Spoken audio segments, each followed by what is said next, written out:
des tableaux de bord sur smartphone, hein, c'est le titre, donc tableau de bord financier. Donc ce que je vous propose, c'est que nous allons avoir une présentation donc en ligne pendant approximativement 30 minutes. Pendant ce temps-là, vous pouvez poser vos questions donc, que nous enregistrons. Alors on n'y répondra pas en direct hein, pour ne pas perturber la présentation, mais évidemment à la fin on y répondra. Donc n'hésitez pas à poser vos questions en direct. On les enregistre et on les reprendra à la fin. Voilà, donc à peu près une demi-heure, une petite demi-heure de présentation. Et donc ensuite, on répondra à vos questions pour aller un peu plus loin, si vous le souhaitez, bien évidemment. Voilà, donc merci pour être présent aujourd'hui. Et donc, je vais démarrer la présentation de cette conférence. Et voilà, si vous avez un souci de son, d'image ou de quoi que ce soit, n'hésitez pas à chatter. Donc pour qu'on puisse éventuellement vous répondre en ligne sur des aspects strictement techniques. Voilà, je vous souhaite une bonne conférence et donc peut-être à tout à l'heure, au plaisir de répondre à vos questions. Voilà, donc l'objet de ma présentation ce matin, c'est donc le titre, hein, suivez votre activité grâce à un tableau de bord financier sur votre smartphone. Donc on va essentiellement parler de la constitution du tableau de bord sur la base de la comptabilité. Effectivement son application et sa lisibilité sur smartphone hein, qui permet une grande souplesse et disponibilité d'informations. Mais on va essentiellement axer la présentation sur la constitution d'un tableau de bord, comment le faire, comment ça peut être utile, etc. Voilà. Donc la présentation, je vais vous présenter rapidement le thème et les objectifs du tableau de bord. Les principes à retenir pour un tableau de bord utile, hein, utile pour vous, hein, pour le chef d'entreprise bien évidemment. Donc le tableau de bord qui va être constitué pour vous est forcément pas le même que celui pour votre voisin, vu que vos objectifs et votre activité n'est pas la même. Donc il faut forcément l'adapter. Les indicateurs disponibles en comptabilité, donc effectivement quand on parle de tableau de bord, il y a plusieurs façons d'aborder un tableau de bord, plusieurs critères et indicateurs que nous pouvons suivre. Nous évidemment, on va vous parler des indicateurs que nous avons en comptabilité, qui sont donc forcément rapidement disponibles vu qu'ils ont déjà été saisis. Quatrième point sur la présentation des outils, donc on va vous présenter les solutions sur lesquelles nous travaillons avec des exemples copies d'écran et notamment des exemples de tableaux de bord qu'on vous présentera et version PC et version smartphone. Alors évidemment, on ne va pas pouvoir vous présenter en direct les écrans de smartphone. En tout cas, techniquement, moi, je ne sais pas faire ça. Mais donc, on va vous présenter des copies d'écran de tableaux de bord réels hein, qu'on vous présentera en fin de présentation. Et enfin, en conclusion, donc quelques mots sur la façon dont nous, on traite la question sur Midimed, donc par rapport à nos clients et adhérents. Voilà. Alors, premier point, présentation du thème et objectifs du tableau de bord. Alors, une rapide présentation donc pour les personnes qui ne connaissent pas Serre France, pour ceux qui ont déjà entendu ma conférence de début de semaine sur les clôtures anticipées. Donc, excusez-moi de répéter la même chose, hein, mais voilà, c'est juste une présentation rapide. Donc, Serre France, premier réseau associatif d'expertise comptable en France, donc avec 700 agents sur toute la France, 12 000 collaborateurs et 320 000 entreprises clients. Et donc moi, plus spécifiquement, je travaille sur le Serre France Midi-Méditerranée, donc qui intervient sur les 4 départements de l'Aude, Bouches-du-Rhône, Hérault et Pyrénées-Orientales. Donc on est 300 collaborateurs, 10 000 adhérents, et on a notre siège à Lattes, donc à côté de Montpellier. Une petite présentation rapide sur les attentes de la façon dont nous, sur Serre France, nous percevons et nous adaptons nos offres de services. Donc, avec des attentes de nos adhérents de 3 niveaux. La première, qui est la demande de base de nos adhérents en matière d'obligations déclaratives et réglementaires. Donc, où la réponse est bien évidemment la comptabilité. C'est-à-dire qu'effectivement, l'objet de la comptabilité, c'est d'abord de répondre aux obligations déclaratives hein, en matière de TVA, de liasse fiscale, de déclaration de revenus, de déclaration RSI et autres. Donc ça, c'est essentiellement pour la raison pour laquelle on fait une comptabilité. Mais la comptabilité va servir aussi à d'autres obligations, notamment en matière de société, pour ceux qui sont en société, avec la nécessité de faire une assemblée générale, de publier les comptes, mais aussi de faire des dossiers de financement, des demandes de subventions, etc. Ça, c'est l'objet de la comptabilité.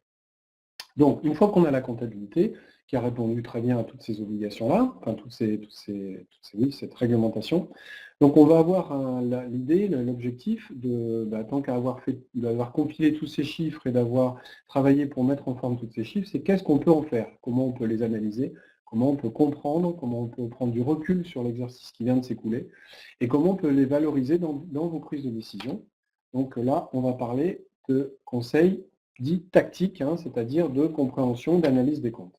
Et ensuite, le dernier objet de nos offres de services sur Sarfrance, c'est l'accompagnement de nouveaux projets. Donc là, on va faire intervenir d'autres compétences, que ce soit d'un point de vue juridique, d'un point de vue social, sur des consultants et autres, là où on va être sur de l'accompagnement de projet, donc davantage du conseil qu'on va baptiser stratégique. Donc la conférence que j'ai le plaisir d'animer maintenant se situe sur le deuxième point, analyser, comprendre et valoriser les résultats. Donc voilà, on a la comptabilité, qu'est-ce qu'on peut faire de cette comptabilité pour vous aider, chef d'entreprise, au quotidien?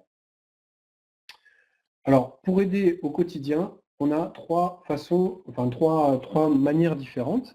Donc la première, c'est analyser et comprendre le passé. Alors là, on va être sur des outils type compta analytique.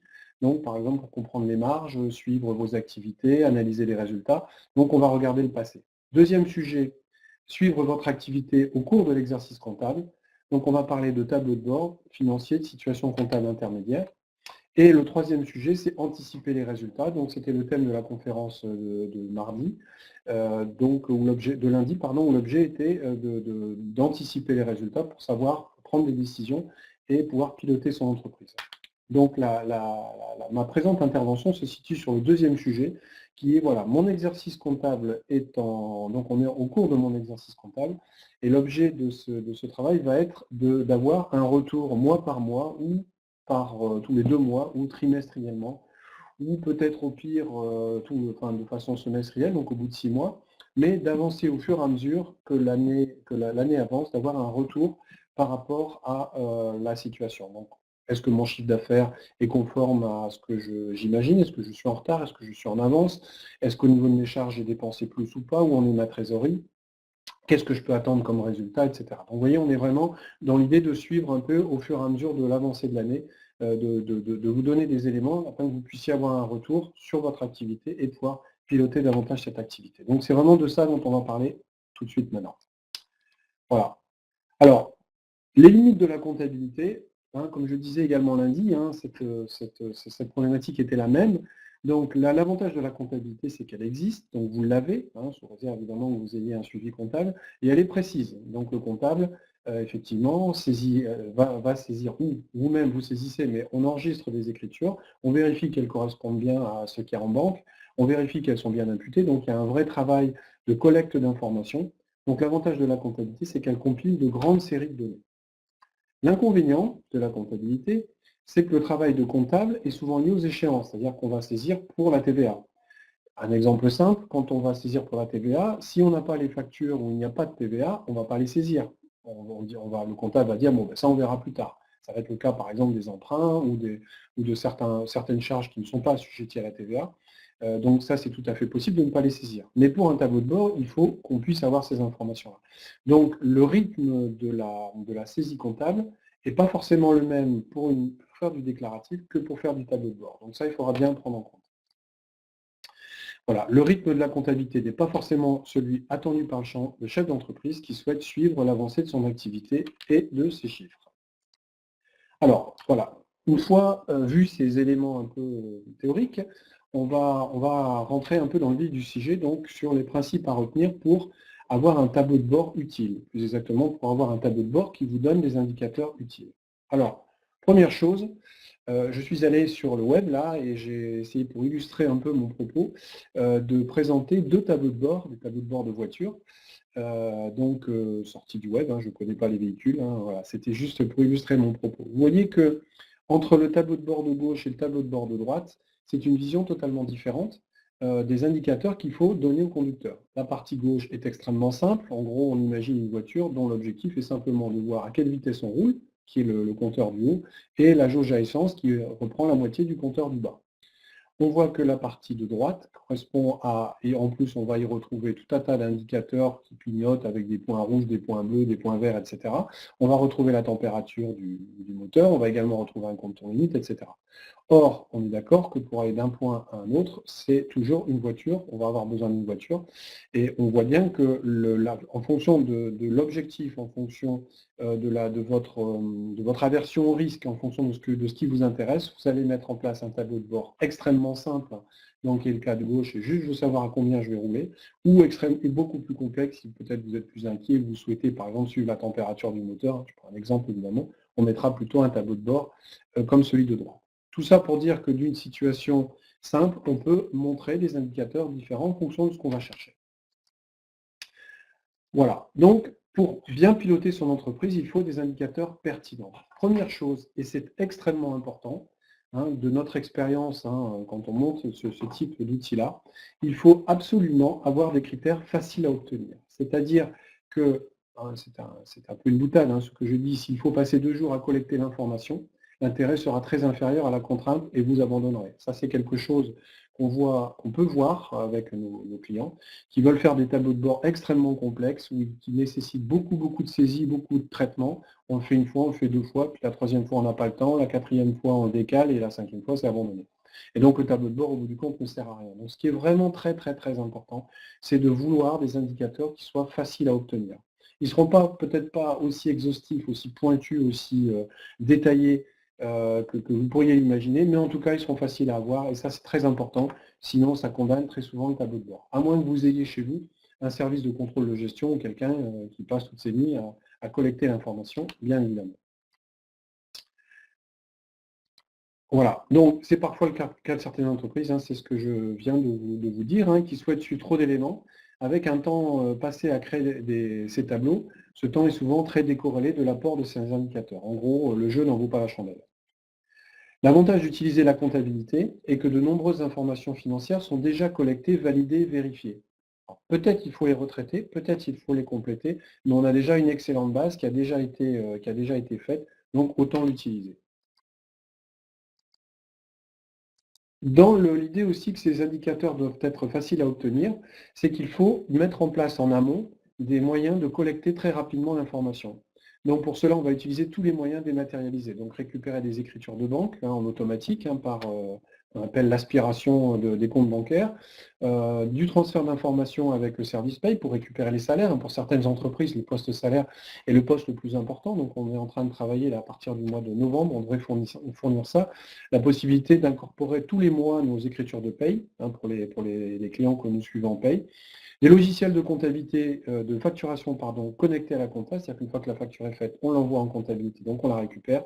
Donc possibilité de scan, d'OCR, l'OCR c'est la reconnaissance de caractère, voilà. Toutes ces nouvelles techniques qui sont très utiles pour essayer de gagner du temps et avoir de l'information très vite. Ce qui est important, ce n'est pas le temps pour collecter l'information, ce qui est important, c'est de l'avoir cette information rapidement et surtout de prendre le temps de la traiter derrière. Donc, pour avoir un tableau de bord qui puisse vouloir dire quelque chose, il faut évidemment que la comptabilité soit à jour, c'est très important. Il faut également, si possible, se caler sur les échanges du comptable. Par exemple, on a de plus en plus de nos clients qui sont en TVA mensuelle. Donc la TVA mensuelle est un très bon moyen de caler le tableau de bord. Donc tous les mois, c'est sûr qu'on est à jour de la TVA. Il faut peut-être ajouter quelques écritures, mais au moins on est sûr qu'on aura cette information-là. Deuxième chose très importante, c'est bien définir vos objectifs. Donc, ce qui est très important sur un tableau de bord, au même titre que je prenais mon exemple très imagé de la voiture de tout à l'heure, ce qui est bien important, c'est de définir qu'est-ce que vous voulez suivre. Qu'est-ce qui va être important pour vous dans le pilotage de votre entreprise? Est-ce que c'est du suivi de trésorerie? Est-ce que c'est suivre un poste de charge? Par exemple, vous êtes transporteur et vous voulez suivre le poste carburant. Alors que si vous êtes prestataire de service, que vous ne bougez pas de chez vous, le carburant, ce n'est pas du tout un sujet pour vous. Par contre, vous pouvez suivre, par exemple, le poste électricité. Donc l'évolution du chiffre d'affaires, un poste de dépenses spécifique, etc. Donc c'est vraiment une réflexion qu'il faut mener en avant. Donc plutôt que de sortir 350 critères, d'en sortir 4 ou 5, mais très pertinents pour vous. Voilà. Donc, pour reprendre l'image de la voiture, voilà, chaque matin, quand je prends la voiture, je ne regarde que la jauge à essence pour savoir si je peux me rendre au travail et le compteur de vitesse pour respecter les limitations. Au quotidien, moi, personnellement, quand je prends ma voiture, ça me suffit, je pense que ça suffit à beaucoup de monde. Donc, ces indicateurs sont très suffisants pour ce besoin qui est simplement, je dois me rendre à mon travail. Voilà. Par contre, une fois par trimestre ou 2 fois par an ou peut-être tous les mois, hein, ça dépend de ce que vous souhaitez faire, je peux souhaiter vérifier d'autres éléments issus, par exemple, de mon ordinateur de bord, voir ma consommation moyenne, le nombre de kilomètres parcourus, ma vitesse moyenne. Ou peut-être aussi, je vais prendre voilà, mon chiffon, je vais lever le capot et je vais regarder le niveau d'huile, le niveau du type de refroidissement, parce que c'est important. Je vais vérifier la pression des pneus, etc. Tout ça pour dire qu'effectivement, si au quotidien, la jauge à essence me suffit, peut-être qu'une fois par mois, c'est intéressant, quand je vais prendre ma voiture, d'aller un peu plus loin dans l'analyse. Le tableau de bord d'entreprise, c'est exactement pareil. Pour mettre en place des indicateurs faciles à obtenir pour un suivi régulier, quitte une fois par an à faire un point beaucoup plus précis. Je pense notamment aux commerçants avec les problématiques de stock, hein, qui sont quand même quelque chose de très lourd à mettre en place. Et une fois par an ou une fois tous les trimestres, ça suffit peut-être de faire les inventaires. Hein, on va y revenir. Donc, bien définir vos objectifs, mettre en évidence les éléments les plus significatifs. Et il est donc possible d'adapter le tableau de bord dans le temps. Par exemple, pour un commerçant, ce que je viens de vous dire, il n'est pas possible de faire un inventaire mensuel. Nous pourrons donc mettre en évidence les critères utilisant les stocks qu'une fois par trimestre et le reste du temps suivre d'autres indicateurs. Alors pourquoi je dis ça? C'est qu'on a, par exemple, si vous êtes dans une activité de production, par exemple, vous faites des glaces, vous faites des bouteilles de vin, vous faites des boulons, je ne sais pas ce que vous faites, mais on ne peut pas regarder que le critère chiffre d'affaires. Le critère chiffre d'affaires est important, mais ce qui est très important, c'est de voir l'enrichissement. Et si on veut regarder l'enrichissement d'une entreprise, donc on va parler de revenus, on va parler d'excédent brut d'exploitation, on ne peut le faire évidemment qu'en ayant les stocks. Et les stocks, ça peut être très laborieux pour une entreprise de faire un inventaire mensuellement. Donc à ce moment-là, on fera peut-être un inventaire qu'une fois par an, et on regardera ce critère de revenu ou d'excédent brut d'exploitation qu'une fois par an. Et tous les mois, on pourra regarder l'évolution des charges, l'évolution du chiffre d'affaires globalement, de la trésorerie, voilà. Mais pas forcément regarder tous les critères tous les mois. Donc ça, c'est très important de mettre le dispositif adapté à ce que vous pourrez faire. Et ça, en connaissance de cause. Pas mettre la barre trop haute, pas la mettre trop basse, sinon ça ne sert à rien non plus. Mais il faut savoir doser l'intérêt entre ce que vous allez pouvoir en faire et le temps que vous allez devoir y passer. Alors, quelque chose d'important aussi, c'est que ces tableaux de bord doivent être faciles à lire. Hein, trop d'informations tue l'information. Effectivement, à fournir des tableaux de bord comme celui que je vous ai montré au début, avec tellement d'indicateurs, tellement de trucs qui s'allument dans tous les sens, qu'à un moment, un indicateur va clignoter, on n'y fera même plus attention, tellement il est noyé dans le reste. Donc, ce qui est très important, c'est de ne pas mettre trop d'éléments, mais que ces éléments soient très faciles à lire et très faciles à extraire de la comptabilité. Donc, limiter le nombre d'indicateurs et avoir un mode de restitution réactif et adapté à vos moyens de communication. Et c'est pour ça notamment qu'on va travailler avec des smartphones, hein, c'est-à-dire de votre véhicule, depuis votre commerce, et la possibilité, par un simple échange, de récupérer des éléments directement sur votre smartphone. Et voilà, pas attendre le courrier ou d'ouvrir vos mails. Voilà. Il faut être très réactif, très rapide et avoir des indicateurs faciles à lire. En tout cas, nous, on vise nos tableaux de bord avec nos clients de cette manière-là. Alors, les indicateurs disponibles en comptabilité, donc,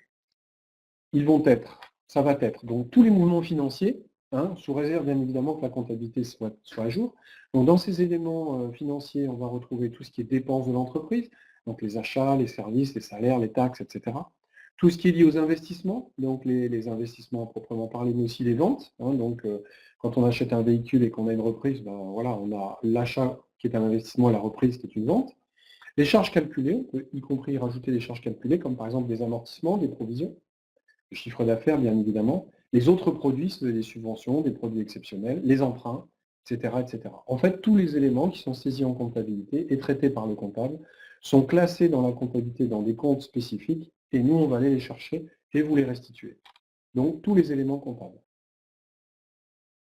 Autre élément qu'on peut trouver en comptabilité, ce sont des éléments dits de situation financière. C'est-à-dire on est plutôt sur des éléments de bilan.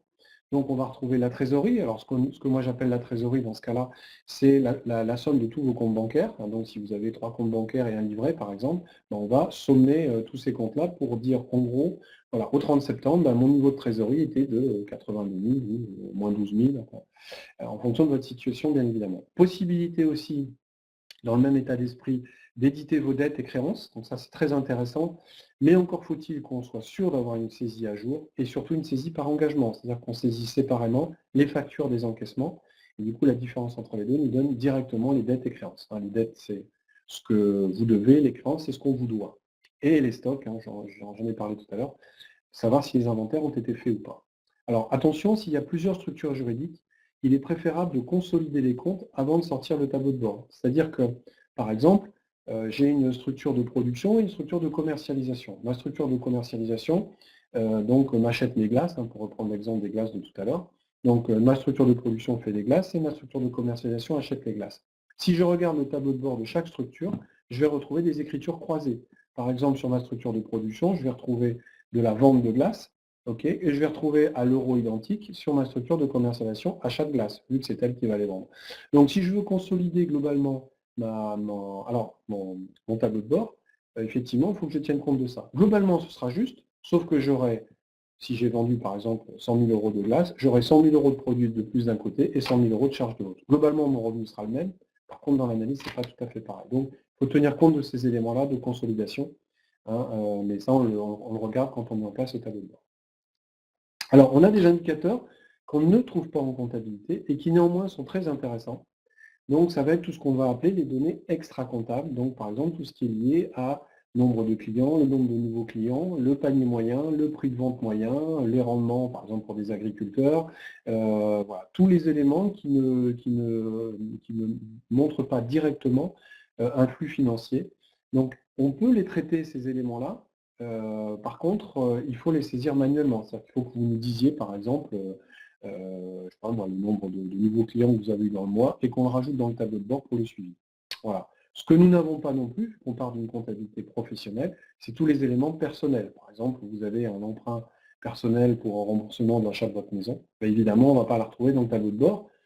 Si vous souhaitez avoir une vision globale de toute votre charge d'emprunt, parce que pour certaines entreprises, la frontière entre le privé et le professionnel n'est pas toujours aussi nette que ça, à ce moment-là, il faut les ressaisir.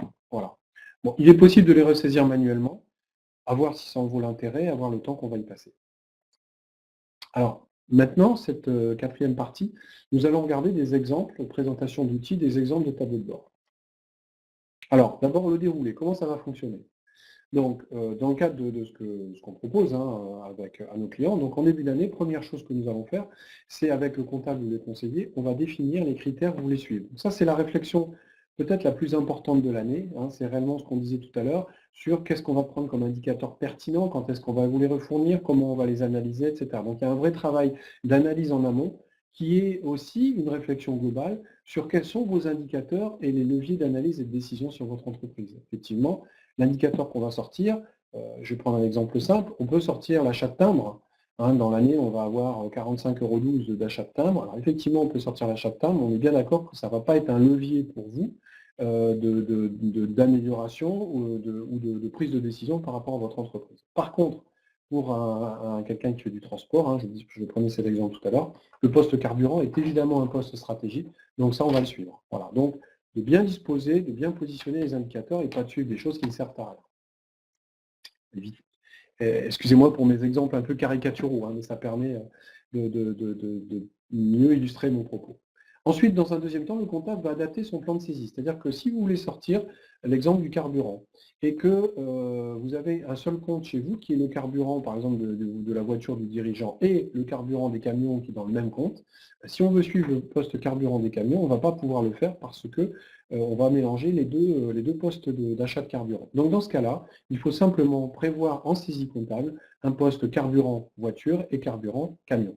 Voilà, c'est un exemple, mais il peut y en avoir d'autres. Donc ce qui est important si on veut traiter l'information, c'est qu'en amont, il faut qu'on l'isole, au moins les indicateurs qu'on veut suivre. Donc ça, c'est un travail à faire avec le comptable.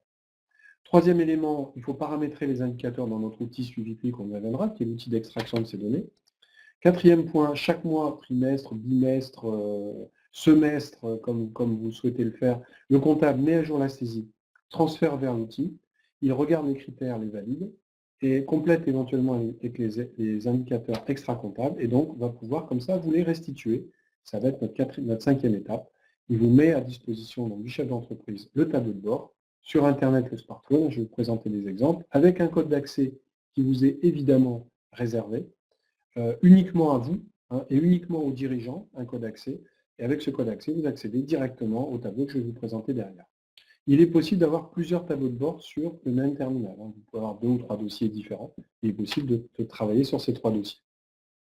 Et en fin d'année, on fera le bilan du suivi annuel et on définira les nouveaux critères pour l'année d'après. On redémarre une nouvelle année. Voilà un peu le fonctionnement de l'organisation nécessaire pour mettre en place ce tableau de bord. Ensuite, des exemples de tableaux de bord. Alors, voilà, les indicateurs publiés apparaîtront en compris. Pardon. Chose très importante aussi. En tout cas, la façon dont nous allons fonctionner, le tableau de bord, les indicateurs apparaîtront en comparaison, soit avec les mêmes indicateurs calculés sur la comptabilité de l'année précédente, c'est-à-dire que c'est la solution la plus simple. Le logiciel va prendre les résultats de cette année, il va les comparer avec les mêmes indicateurs à la même période de l'année précédente. Donc ça, si la comptabilité de l'année d'avant, on l'a et était à jour, c'est quelque chose de très simple à faire. Alors, ça n'est possible, par contre, et intéressant, plus exactement, ça n'est pas possible si on est en démarrage d'activité, pour simple raison qu'on n'a pas d'année N-1, mais aussi si on n'est pas en rythme de croisière. Si par exemple l'année dernière, j'ai fait 100 000 euros de chiffre d'affaires et que cette année je prévois d'en faire 600 000, parce que j'ai pris un nouveau marché, j'ai embauché 10 personnes, etc.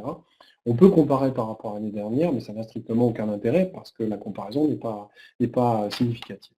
Voilà. Dans ce cas-là, on a une autre possibilité qui va être de travailler avec un prévisionnel d'activité. C'est-à-dire plutôt que de partir de l'année d'avant, on va partir d'objectifs. C'est-à-dire tous les mois, on va dire, sur les 3 ou 4 indicateurs qui nous intéressent, ben voilà, mon chiffre d'affaires, je prévois en janvier de faire 10 000 euros, en février, 10 000 euros pareil, en mars, 20 000, en avril, j'aurai un très gros mois parce que ma saison démarre, je prévois 50 000, etc., etc. Et le tableau de bord va se caler. Le critère qu'on va éditer du chiffre d'affaires tous les mois va se caler non pas par rapport à l'année d'avant, mais bien par rapport à cet objectif. Alors ça, c'est beaucoup plus intéressant encore que de comparer par rapport à l'année d'avant. La contrainte, c'est qu'il faut faire un prévisionnel avant. Donc un prévisionnel, ça veut dire qu'il faut qu'on ait les éléments, ça prend du temps, donc c'est plus laborieux à faire, donc c'est plus compliqué, plus coûteux aussi, bien évidemment, parce que ça veut dire qu'il faut qu'on le travaille et qu'on le travaille sérieusement. Mais c'est vraiment beaucoup plus intéressant, parce que ça permet vraiment de se comparer par rapport à des objectifs. Mais déjà, la première solution de travailler des indicateurs N-1 est déjà vraiment très intéressante. On ne va pas chercher tout à fait la même chose, mais c'est déjà très intéressant. Alors, un exemple de tableau de bord, donc c'est un exemple réel, que évidemment, j'ai banalisé pour ne pas pouvoir reconnaître l'adhérent suivi.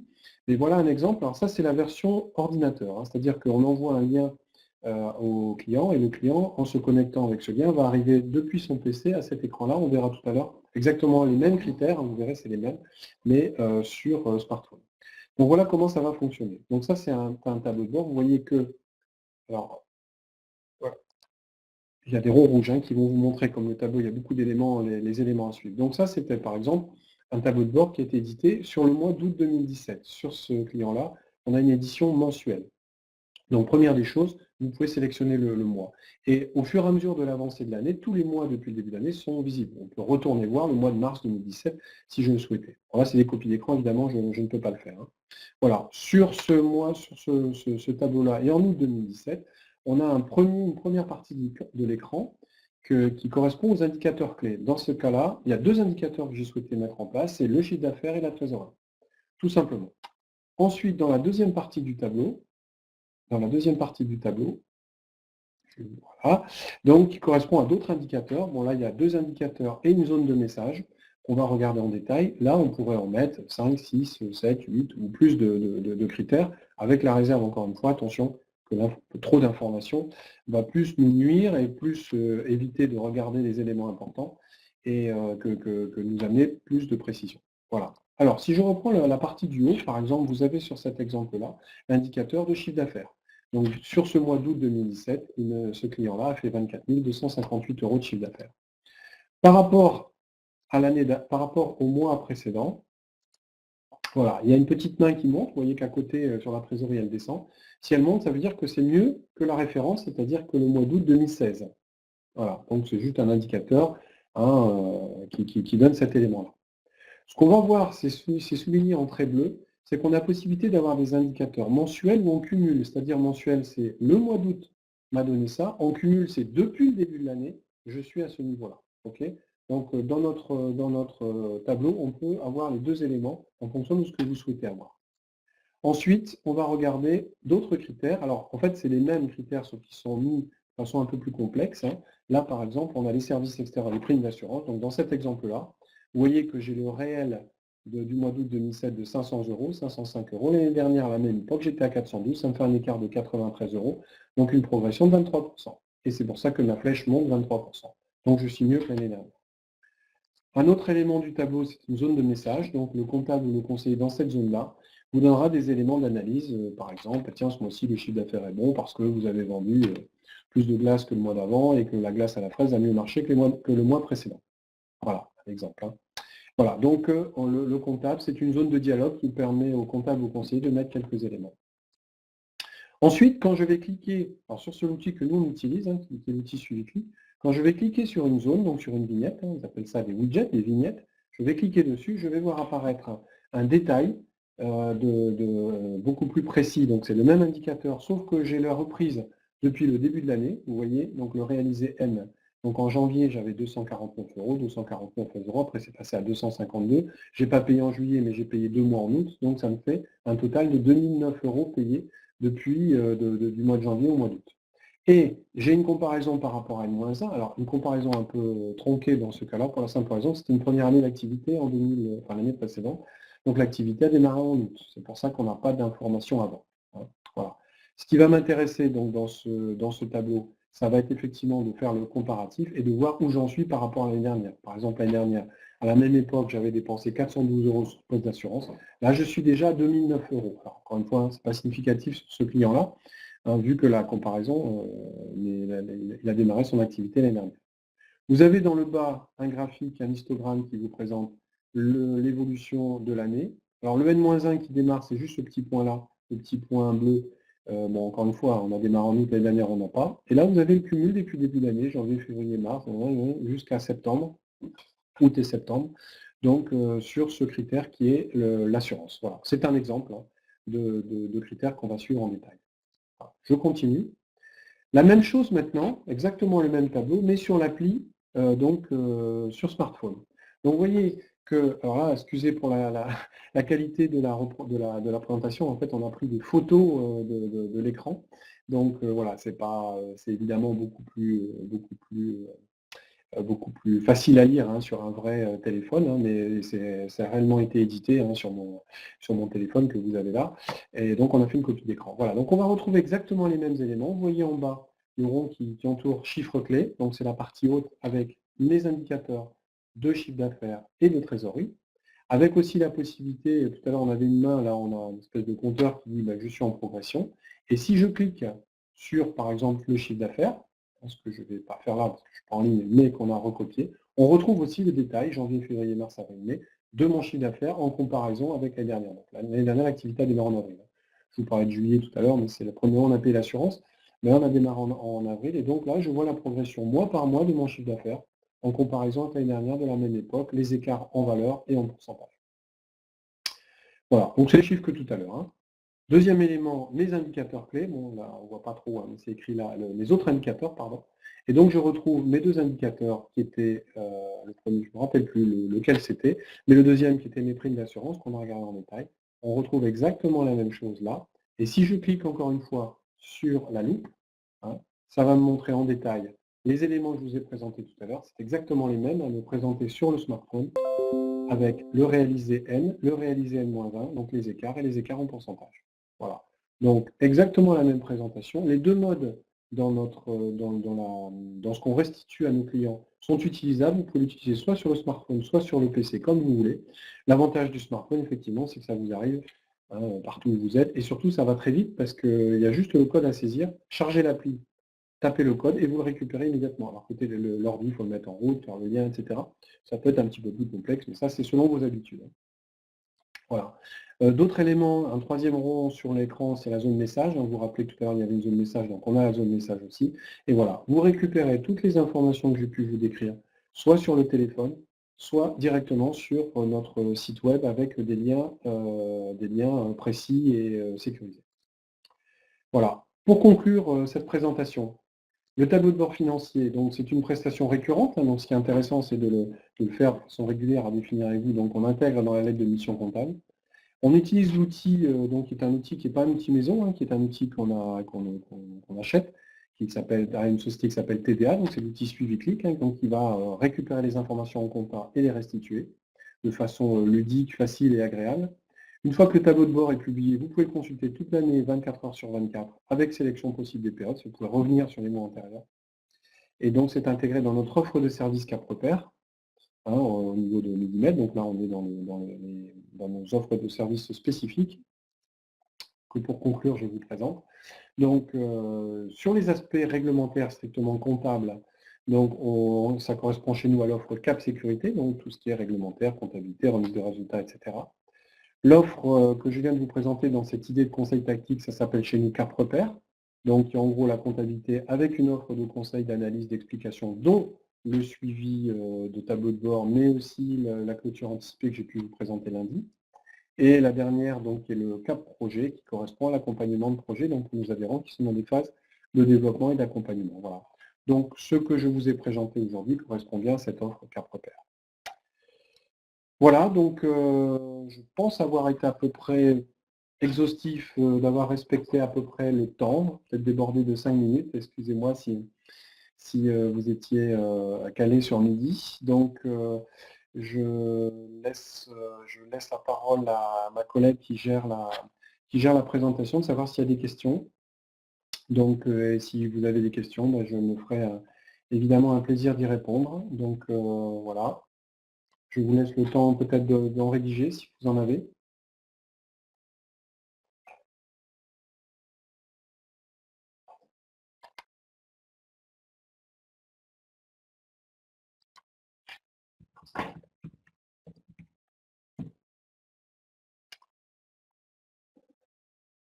Donc, avez-vous des questions?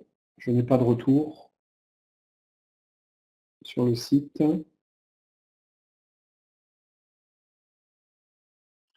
Ok, bon, il semblerait qu'il n'y ait pas de questions.